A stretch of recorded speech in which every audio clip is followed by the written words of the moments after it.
Hello everybody, it's J&J Gamer here. Today I am going to be playing a game called Firewatch. In case you haven't heard anything about this game, this is a first-person adventure and it was developed by Campo Santo and published by Panic. So this game is a debut for both the publisher and the developer. I am sure that they made something quite unique and interesting, and I can't wait to play it. So let's get to it.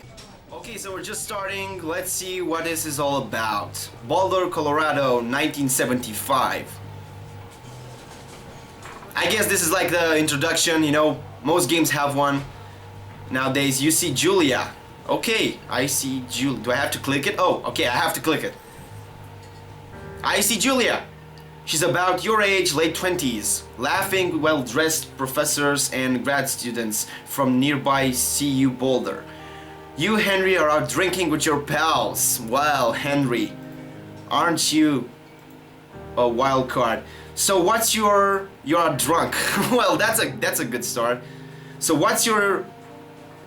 You know, major? You are... Oh, so we're talking to her. Okay, we're talking to her. So what's your, you know, major? You are pretty. What should we choose? Okay, let's go the slick way. You slur the word major and it smells like course. I don't know what course is. You give an awkward smile. Evolutionary biology, she says, and I'm a professor. Cool, you're cool. What's yours? She asks. She sniffs the air. She sniffs the air. Like, you smell like beer, dude. Toxicology. Aren't we a smart fellow? What's that? A burn, you ask? She says definitely. She worried she hurt your feelings. She asked if you want to split a cheeseburger. 1 week later, you are Julia's boyfriend. Wow, I'm really fucking up the reading today. Wow, that was fast. Like we went from wow, this is weird to sniffing the air, and then we're her boyfriend. I guess that's how a relationship works. So left click to use objects. Grab the backpack. I know what's going on. I know how this relates to anything, really. We're in a underground garage, a parking lot. Underground parking lot. Okay, I guess we're going for the car. I don't know what's going on. You date her for over a year. She drives you absolutely nuts. It's great. Glad for you, dude. You move in, you share an apartment near the school with a view of the mountains. You two drink beers out in the day. Oh, how nice. You drink beer just about anywhere. I like this guy.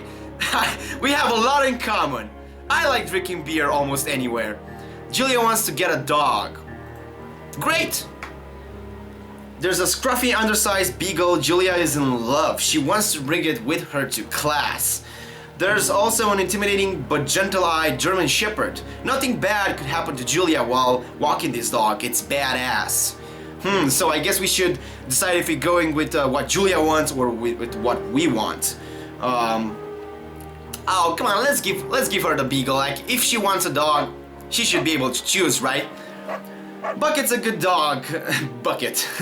And a week later, you're totally forgotten about the other one. Julia loves him. You love him too. Okay, we love Bucket. Of course we love Bucket. You talk out on the deck. It's summer, 9:30 p.m. and the heat still radiates off the high desert. What do you think about kids? She asks. Oh shit, just got serious. What do we think about kids? They're not very smart, and that's not a good idea, dude. That's really not a good idea.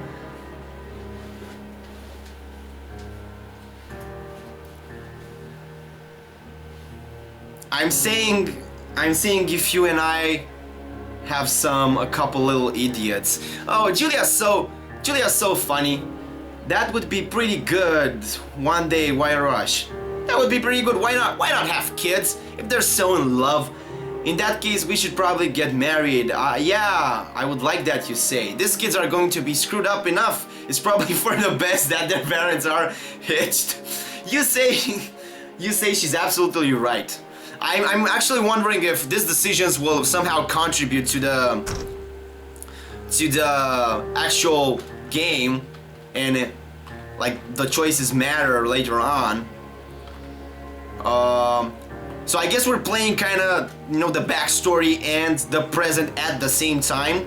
So we're joining the Firewatch because it's called Firewatch, the people that watch out for fires. So, wow, this game has a really amazing art style and graphics, to be honest. We're walking 1980.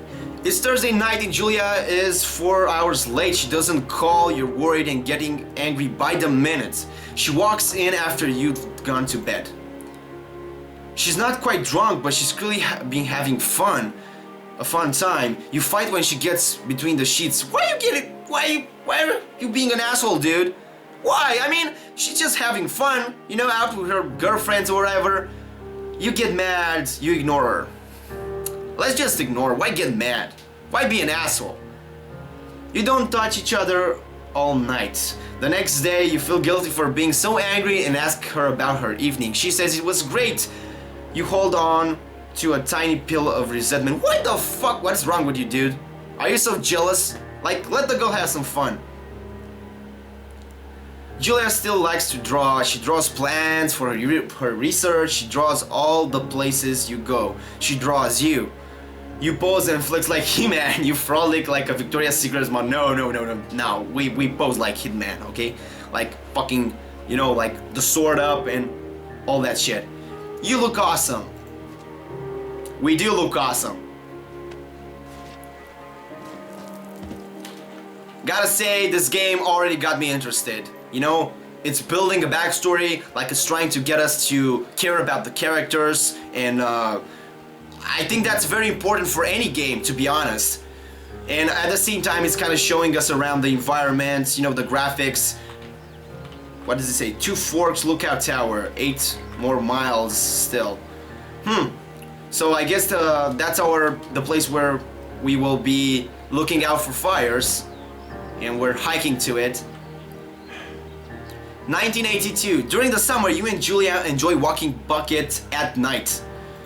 Okay, I hope nothing bad will happen. I feel like something horrible will happen, because otherwise, what would be the reason for him joining the Firewatch, right? There's a festival in town. It brings in folk from far away places. I hope she doesn't get like killed or something. One of them tries to mug you with a knife. Oh shit, it's happening, guys, it's happening. I call it. Didn't I call it? One of them tries to mug you with a knife.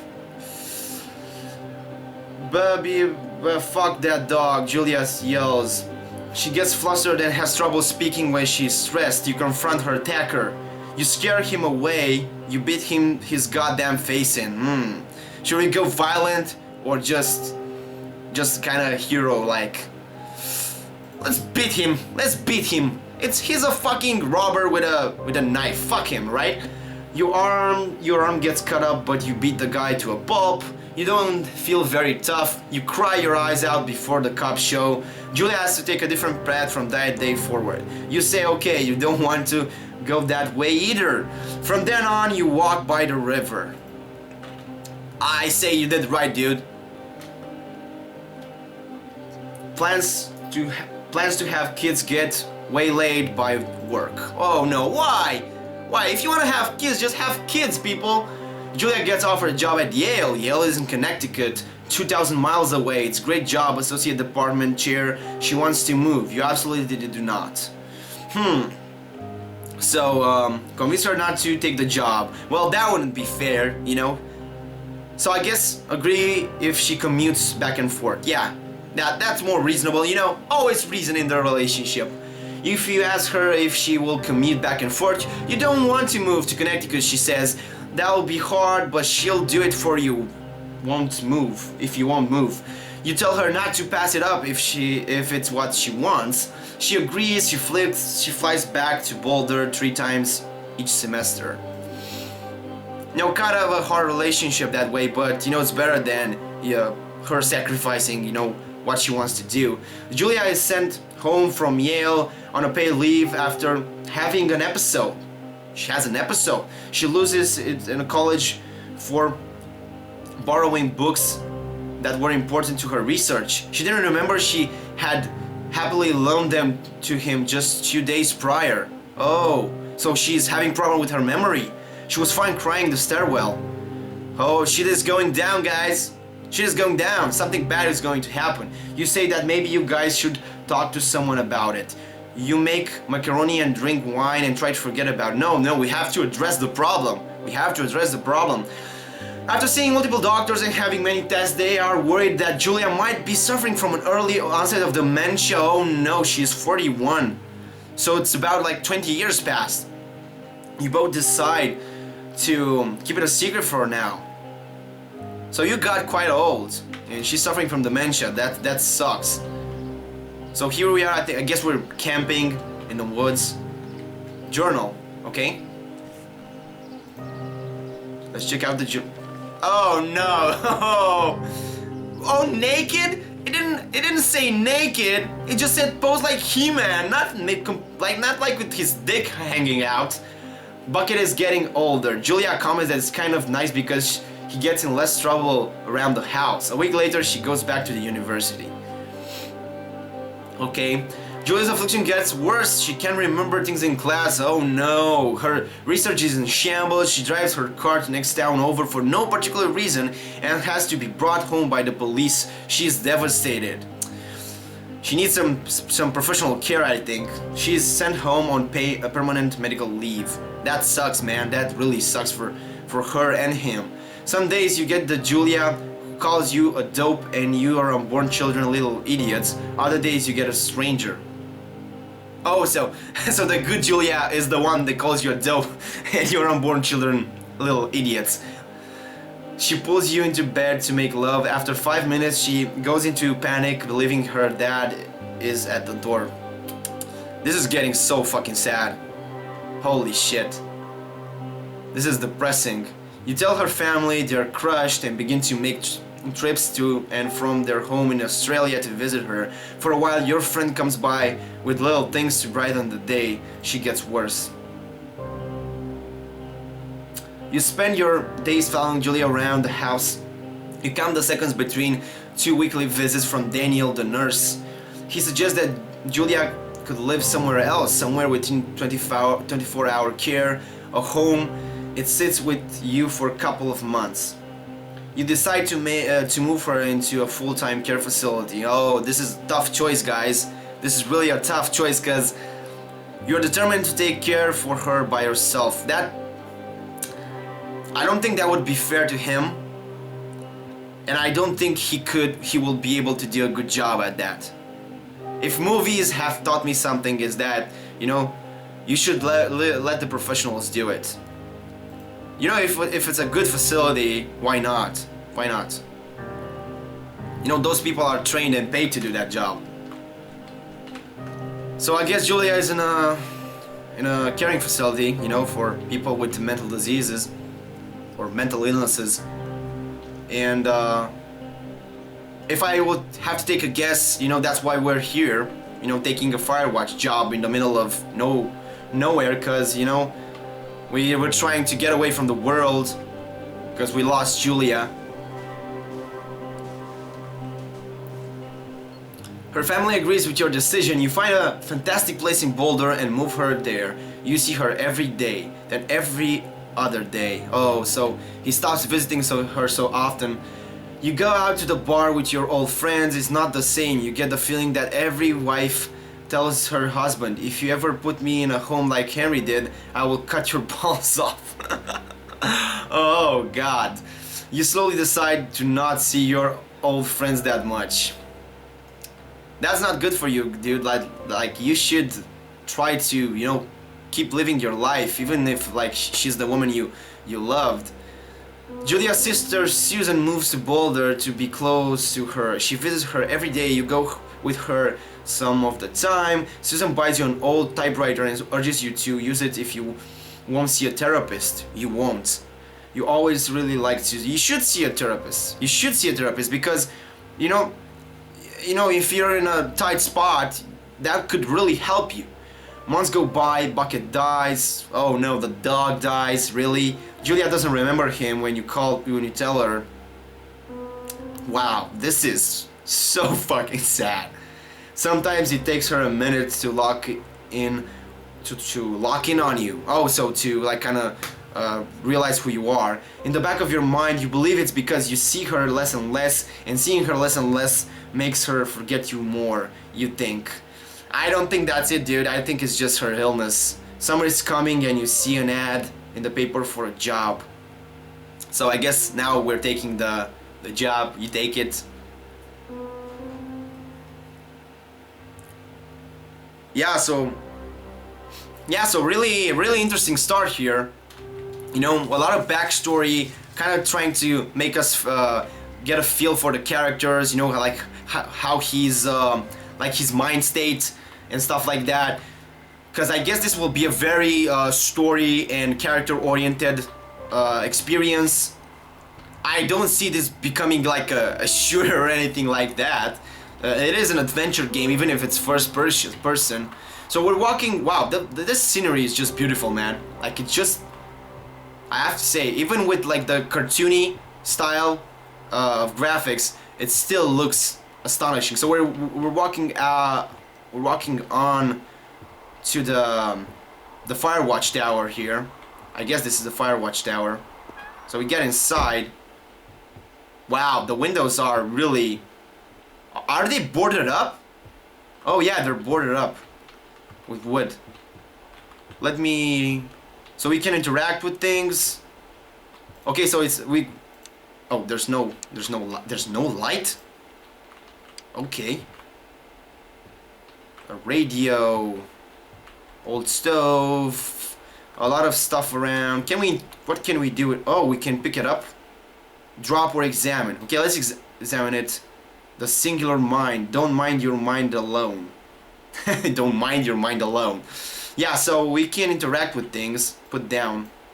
Oh, okay, so we can put it down, or we can just throw it away. Okay, what is this? Generator switch. Oh, so now we turn out the lights. Hello, Two Forks Tower. Somebody's talking to us. Oh, from the radio. Okay. Pick up the radio.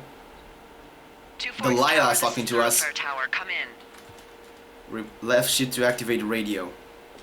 How do I do this? I scroll down. Oh yeah, so I scroll down. Hello. Hello? Whoever this is? It's I hope you can hear the I'm voices. Delilah. Yeah, that's what the guy said on the phone. So what's wrong with you? Wow, Excuse me? that was straightforward. I'll take this job to get away from something. So Come what's on, wrong? come on, girl. Don't What's wrong be, with you? don't be a That's bitch. a great idea. Go ahead. Look, I just hiked for 2 days, so I don't really follow whatever it is you're doing right now. You take a stab at what's wrong with me. Fine, then can I sleep forever? What do you mean forever? Okay, That's, now go ahead. dude. I know you're depressed, but reply. Also, we have a timer on the reply. Okay, you've killed 3 ex-husbands. You're rebelling against mom. You killed. Let's go the jokey way. You've killed 3 husbands. You're a Black Widow. You're a Black Widow, and you're just out here until the heat dies down, and then you'll kill again. Ooh, very good. Bravo, Henry. Okay, I sleep now? I already like this guy Not quite. and her. Now you. Okay, good night, bye. Let's see.